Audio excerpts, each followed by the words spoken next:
Bonjour à toi, mon frère, ma sœur, en Christ. Chers parents, amis et connaissances, toi qui me suis. Aujourd'hui, au travers de cette vidéo, je viens pour te dire la vérité, toi qui me suis. Je veux dire de haut ce que nombreux disent de bas. J'ai des frères en Christ et des sœurs en Christ qui n'osent pas dire la vérité en vue de la foi de certains enfants de Dieu. C'est-à-dire qu'il y a certains qui ont encore une foi un peu faible. Mais il est temps de grandir. Jusqu'à quand va-t-on accepter de garder cet âge de 2 ans? Ça fait 15 ans que tu es dans le Seigneur. Qui sera content de voir son enfant d'une année et après 15 ans qu'il ne prenne pas de la croissance? Moi, je touche des sujets pour faire grandir. C'est comme ça que Dieu m'a emmené à propager sa vérité. Je vais te le dire ouvertement. La Bible n'est pas la parole de Dieu. Version le sommaire. La Bible n'est pas la parole de Dieu. Version parole de vie. La Bible n'est pas la parole de Dieu. Version la Bible expliquée. Et nous avons aussi la version Louis II. Nous avons beaucoup de versions que nous utilisons. Martin et ainsi de suite. Ce n'est pas la parole de Dieu. Jésus nous dit que le Saint-Esprit est celui qui vient nous éclairer et nous conduire dans toute la vérité. Ça veut dire que nous allons tomber, et nous sommes déjà tombés dans plusieurs versions de la Bible, où nous trouvons des incohérences. Et voilà pourquoi ceux qui fondent des doctrines de démons sortent des versions qui les arrangent. Nous avons par exemple la version de Tob, la version des catholiques. Nous avons la Bible Louis II de 1910 que nombreux utilisent. Et vous allez vous rendre compte que il y a quelques endroits où vous allez retrouver des erreurs, dans des saisies. Comment pouvons-nous trouver des erreurs dans la parole de Dieu? Comment pouvons-nous trouver des fautes dans la parole de Dieu? Suivez-moi. Si on conclut que cette Bible, c'est la parole de Dieu, ça veut dire que dans Dieu, qui est lumière, Dieu qui détient la vérité, a commis des erreurs d'orthographe, des erreurs de saisie, des erreurs de configuration en lui. Est-ce que vous comprenez ce que je veux dire? Il faudrait comprendre simplement c'est quoi la Bible. On va la définir de manière simple. La Bible est un livre qui rend témoignage à la parole. La Bible est un livre qui rend témoignage à la parole pour nous servir d'édification. Je répète, la Bible est un livre qui rend témoignage à la parole pour nous servir d'édification. Je n'ai pas dit que la Bible est un livre qui rend témoignage aux Écritures. Vous comprenez? Car la Bible est un livre qui contient des textes saints, prophétiques et codés qui nous servent d'édification.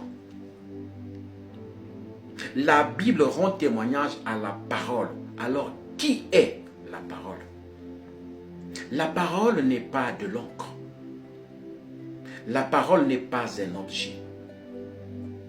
La parole, ce n'est pas ce livre. Or, ce livre rend témoignage à la parole. Parce que la parole est une puissance. La parole, c'est Dieu. La parole, c'est l'Esprit de Dieu. La parole, c'est l'Esprit de Christ. La parole, c'est Christ. La parole, c'est Christ Jésus.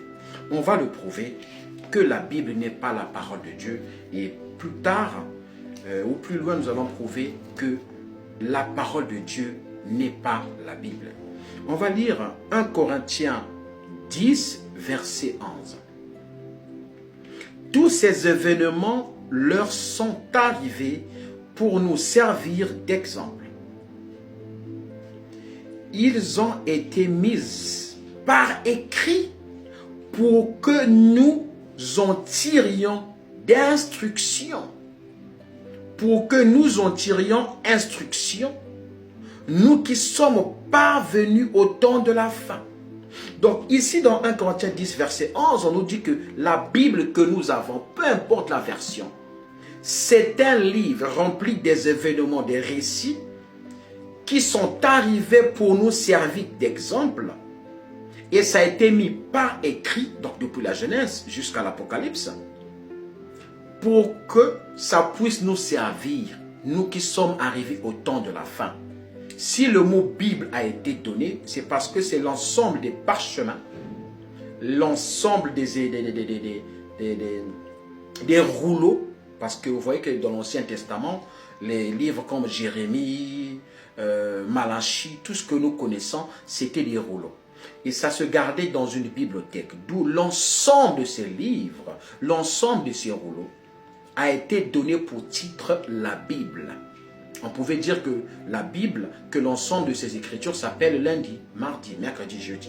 Vous voyez que là, on vient à comprendre que la Bible est bel et bien un livre qui contient des histoires qui sont arrivées avant nous pour que ça nous sert aujourd'hui d'outil d'édification.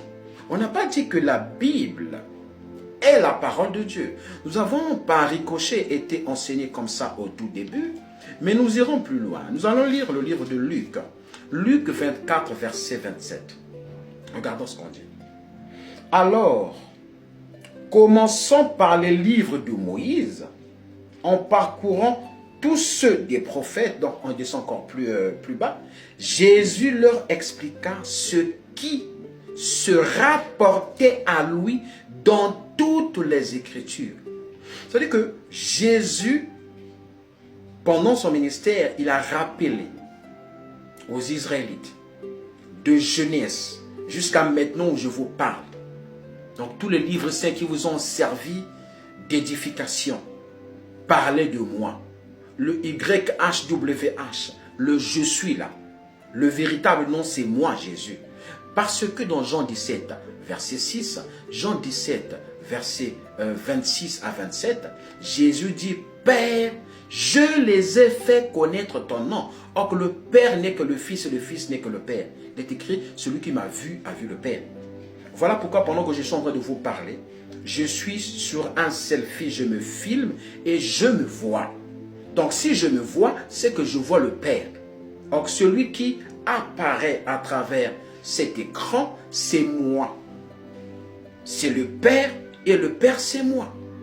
Donc quelle que soit la position, même si on échange la position du Père ou du Fils, ou si c'est le Père qui se mire ou qui est en train de faire cette vidéo, celui qui va apparaître dans cette vidéo, c'est le Fils.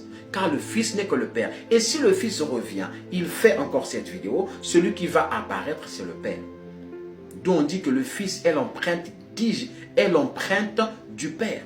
Or, sur cette terre, chacun de nous a une empreinte personnelle, jumeau ou triplé ou quadruplé. Or que Christ a la même empreinte que le Père, donc il s'agit d'une seule personne. On va plus loin, nous allons lire Jean 5. On va lire Jean 5, bien aimé. On va lire Jean 5, versets 39 à 40. Regardez. Vous étudiez les livres saints et vous pensez trouver, excusez-moi, en eux la vie en Dieu. pour toujours. Et ce sont les livres saints qui me rendent témoignage. Jésus dit que Genèse à l'Apocalypse rendent témoignage à lui, Jésus. Et nous connaissons déjà que Jésus est la parole de Dieu que nous allons prouver jusqu'à la fin. Donc, la Bible, c'est l'ensemble des livres qui rendent témoignage à Jésus. On n'a pas dit que la Bible est la parole de Dieu. On va plus loin. Mais vous ne voulez pas venir à moi pour avoir la vraie vie. Voilà pourquoi on dit dans 2 Timothée 3, 16 à 17, tous les livres saints ont été inspirés de Dieu, utiles pour enseigner, pour corriger, 3 points de suspension, pour que l'homme de Dieu ou encore les enfants de Dieu soient prompts à toute bonne œuvre. On n'a pas dit que les livres saints sont la parole de Dieu. On va aller plus loin. On va dans Jean 12. On va dans Jean 12, verset 46 au verset 49. Non, on commence à partir du verset 47. C'est mieux. On dit, si quelqu'un écoute mes paroles. Donc, la Bible, ce n'est pas la parole de Dieu, mais les paroles de Dieu. Est-ce que vous comprenez? La Bible contient les paroles de Dieu et non la parole de Dieu. Ce sont les paroles de Dieu qui rendent témoignage à la parole de Dieu. Car la parole de Dieu, c'est Dieu. Donc on dit, si quelqu'un écoute mes paroles, mais ne leur obéit pas, ce n'est pas moi qu'il condamne. En effet, je ne suis pas venu pour condamner le monde, mais pour sauver le monde. Si quelqu'un ne veut pas de moi et refuse mes paroles, il n'a pas dit « il refuse ma parole », il refuse mes paroles. Supposons que moi qui vous parle, je suis la parole. Ce qui sort de ma bouche, c'est quoi? Mes paroles. Moi, si je suis Jésus, je suis la parole, je m'appelle la parole. Ce que je dis, ce qui sort de ma bouche, ce sont mes paroles. Donc c'est ce qu'il est en train de dire ici. Mes paroles ne viennent pas de moi, mais elles viennent du Père qui m'a envoyé. Il m'a commandé lui-même tout ce que je devais dire et annoncer. Et nous savons que quand le Fils parle ainsi, il parle dans un sens codé. Parce que dans la loi, on ne pouvait pas s'autoproclamer Dieu du jour au lendemain. C'était condamnable. Voilà pourquoi il disait, avant qu'Abraham fût, je suis. Nous avons vu que les apôtres ont dit, montre-nous le Père, cela nous suffit. Il dit non. Depuis que je suis avec vous, il n'a pas dit depuis que le Père est avec vous. Donc, ils les ont menés à réfléchir. Donc, si vous voyez que je suis en train de prendre le temps dessus, parce que année après année, décennie après décennie, nous sommes restés sur cette philosophie basique que la Bible est la parole de Dieu. Mais on va compléter un dernier verset, toujours dans Jean 12. Maintenant, le verset 46. On nous dit, moi, la lumière, je suis venu dans le monde, ainsi tous ceux qui croient en moi ne restent pas dans la nuit. Donc, la parole, c'est la lumière. Jésus se définit en tant que la lumière.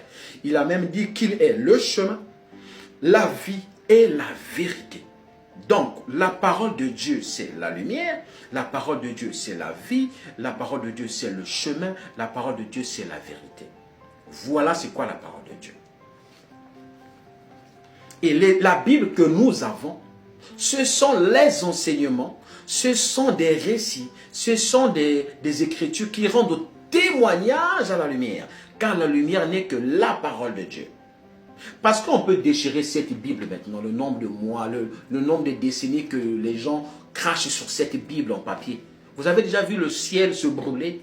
Oh, il y a quelqu'un qui a déchiré la Bible en Afghanistan, dans des pays arabes, ou encore au Congo, ou quelque part, ou par les panafricains. D'accord? Vous avez vu le ciel s'arrêter? Vous avez vu Dieu dire, oh, je me brûle, on m'a craché dessus, on m'a brûlé? Non. Parce que la parole est esprit. Moi, je souhaite même que cette Bible en papier puisse disparaître. Parce que Jésus nous a rappelé, il dit, je mettrai mes lois dans leur cœur. Donc les véritables écritures, Genèse à l'Apocalypse, c'est dans nos cœurs. Par quoi? Par un seul mot, vérité.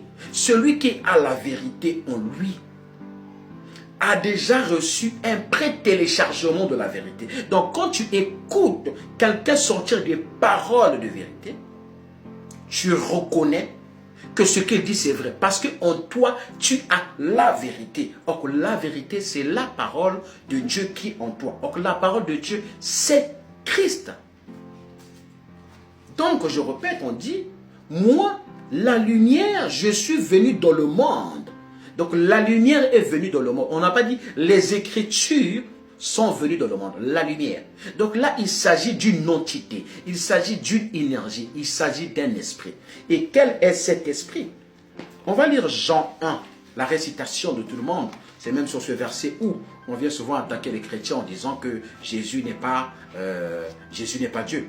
Lisons Jean 1, verset 1 à 4. Et après, nous lirons Jean 1, verset 14 au verset 15. Donc, Jean 1, verset 1 à 4, on nous dit, « Au commencement de toutes choses, la parole existait déjà. » On a dit que la parole existait déjà. On va supposer que ça, c'est la parole. On dit, la parole existait déjà. On va remplacer cette parole par la télécommande. On dit, au commencement, cette télécommande existait déjà. On prend la télécommande, on la met à côté. On dit, après, celui qui est la parole était avec Dieu. D'accord. On va supposer que ça, c'est la parole. Et ça, c'est Dieu. Celui qui existait avant, c'était la parole. On dit la parole n'était pas seule, la parole était avec Dieu. Dieu, c'est cette télécommande noire. On va plus loin. Donc, celui qui est la parole était avec Dieu. D'accord. Et il était Dieu. Donc, on dit que la parole qui existait avant, cette télécommande, c'est qui? C'est Dieu. Cette télécommande qui existait avant, c'est Dieu. Elle était accompagnée. Cette télécommande qui existait avant, c'est la parole. Et cette télécommande, c'est Dieu. En même temps, on dit que cette télécommande était avec Dieu. En fait, il s'agit de la même personne. Donc, que ce soit le noir qui soit devant, ou que ce soit le blanc qui soit devant, il s'agit d'une seule personne. Donc, si je fais comme ça, vous ne voyez plus le noir. Et si je mets le noir devant, je vais essayer de cacher le blanc. Excusez-moi. Vous ne voyez plus le blanc. Donc, il s'agit d'une seule personne. Donc, je vais reprendre. Au commencement de toutes choses, la parole existait déjà. Celui qui est la parole était avec Dieu et il était Dieu. Il était donc avec Dieu au commencement. Dieu a fait toutes choses par lui. Rien n'a été fait sans lui. Ce qui a été fait avait la vie en lui. Donc, la parole de Dieu, la parole qui existait avant, c'est Dieu. Dieu est la parole. Donc, la parole de Dieu, il s'agit d'une seule personne. D'accord? Donc, la parole plus Dieu égale Dieu. Donc, on dit la parole de Dieu. Au lieu de dire la parole avec Dieu. Verset 14. Puisqu'on a dit qu'au commencement de toutes choses, la parole existait déjà. On dit au verset 14. Puisque là, nous avons compris que le blanc n'est que le noir et que le noir n'est que le blanc. Donc, on dit que, on va maintenant mettre le blanc devant. Celui qui est la parole est devenu un homme. Donc, la parole est venue sur cette terre, venue s'incarner dans une enveloppe qu'on appelle la chair humaine, pour vivre parmi nous, afin que cette parole puisse s'offrir sur la croix comme agneau immolé pour le salut de l'humanité. Donc on dit, celui qui est la parole est devenu un homme et il a vécu, et il a vécu parmi nous plein de grâce et de vérité. Et nous avons vu sa gloire, la gloire que le Fils unique reçoit du Père. Donc le Fils qu'on réunit là-haut, Jésus n'est pas Dieu. C'est seulement Dieu qui est venu dans cette enveloppe et il s'est fait tout petit, il s'est appelé Fils. Donc on dit celui qui ne croit pas au Père ne croit pas au Fils. Celui qui ne croit pas que le Fils est le Père, ce n'est pas la peine de les diviser. Il s'agit d'une seule personne. Parce que le Père n'est qu'un attribut, le Fils n'est qu'un attribut, le Saint-Esprit n'est qu'un attribut. Donc les trois entités là, il s'agit d'une seule personne. Il ne faut pas croire au mystère de la Trinité que nous envoient les catholiques. Non, non, non. Les catholiques disent que le Père c'est une autre personne, le Fils c'est une autre personne, le Saint-Esprit c'est une autre personne. D'où ils remettent en question la divinité de Jésus. Donc, Père plus le Fils plus Saint-Esprit, il s'agit de Jésus qui est Dieu.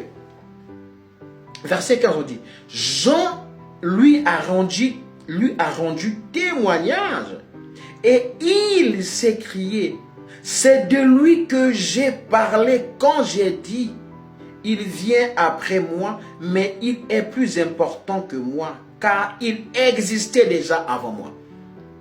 On a dit que au commencement était la parole existait déjà avant.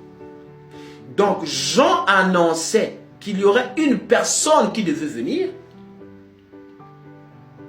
Mais cette personne n'était pas une personne comme toi et moi. Il s'agissait de Dieu qui est venu parmi les hommes pour aller sur la croix, pour condamner, pour nous réconcilier vis-à-vis du péché originel qu'a commis Adam et Ève. Bien-aimés, alors la Bible n'est pas la parole de Dieu. La Bible est un livre qui rend témoignage à la parole, entre parenthèses, à Jésus, égal à Dieu, pour nous servir d'édification ou pour notre édification. Donc la Bible est un livre saint, prophétique, codé pour ceux qui périssent et puissante pour ceux qui sont sauvés, comme il est décrit dans 1 Corinthiens 1,18. La prédication de la croix est une puissance pour ceux qui sont sauvés.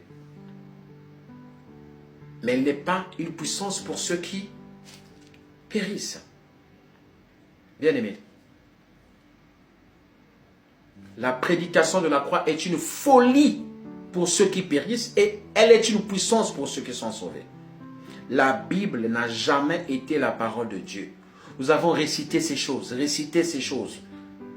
C'est comme on dit, le salut est personnel, le salut n'est pas personnel. Jésus a donné le salut pour ceux qui lui appartiennent. Jude 1, verset 3 le dit. J'ose croire qu'avec ma petite connaissance, j'ai eu à éclaircir certaines personnes ou encore à porter de la lumière ou encore une petite torche dans ces zones d'ombre qui se trouvent dans notre pensée afin de comprendre que l'objectif de cette vidéo n'était pas de vous prouver que je connais. Non. C'est juste pour vous dire que toutes ces versions de Bible là, que j'ai eu à utiliser, sans compter Louis II qui se trouve quelque part dans ma chambre, on peut les brûler maintenant. Qu'est-ce qui fait de nous alors des enfants de Dieu solides? C'est parce que en nous, il y a Christ. Personne aujourd'hui ne peut réciter la Bible de Genèse à l'Apocalypse et dire que en moi j'ai la parole de Dieu. Non. Le plus important, c'est d'avoir le mot vérité en toi. Car cette vérité t'emmène vers un chemin. Car ce chemin n'est que la vérité. Cette vérité t'emmène vers la lumière. Car cette lumière n'est que cette vérité qui est en toi. Voilà pourquoi quand tu écoutes les paroles pures, tu dis ouais, ça c'est la vérité. Que Dieu vous bénisse et à nous revoir dans une prochaine vidéo. Amen.